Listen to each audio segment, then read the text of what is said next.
So I have got two things ready for everybody, if I can find them. Here it is.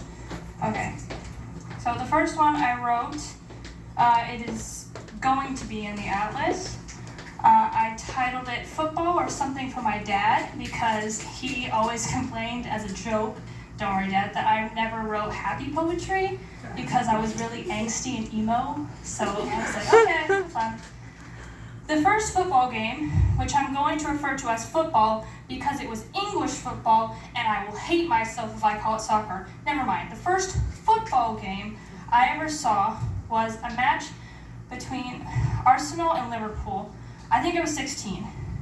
My dad is an Arsenal fan and I forget why, but I could ask, but I don't actually think it matters. I think his friend's an Arsenal fan, his friend in London, Sean. I think Arsenal lost the match. I wasn't raised in a household where we watched a lot of sports. We watched the Super Bowl for commercials.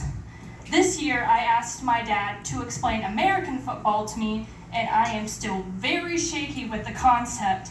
But this football made sense. Even the strange words like offside and hat trick and tiki-taka, it made sense. I wanted to understand. My dad would text me Arsenal versus Man City, and I would run downstairs, and he'd have the TV on, and we'd watch the match play out. I liked making fun of their haircuts. He explained things to me when I asked. He told me about the players when they got fouled or did something stupid and somehow didn't get fouled. When the World Cup started last year, we spent all of Thanksgiving break alternating between the dinner table and living room, watching with the rest of the world. I remember standing in the doorway between the two rooms, watching Portugal play Ghana.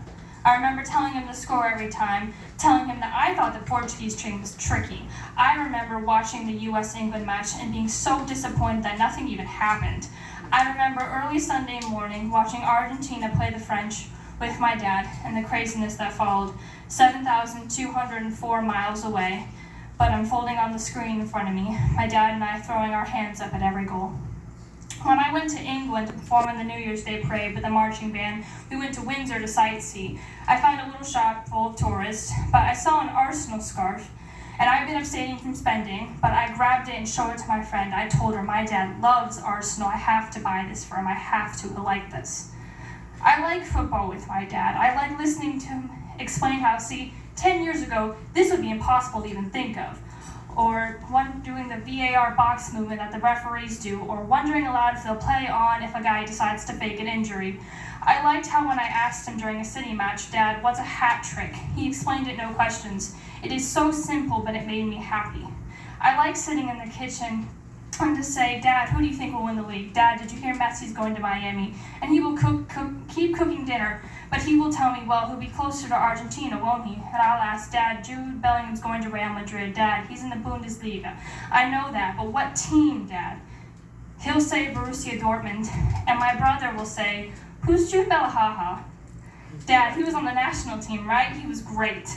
My dad will smile and say, oh yeah, he's fantastic. He's a great player, what a player he is.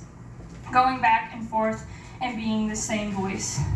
I like telling my friends what he tells me whenever I put on football work, saying, yeah, they do that all the time. They're just trying to get stoppage time, slow down the other team's momentum, explain relegation, explain the magic spray that the medics use, explain what he told me.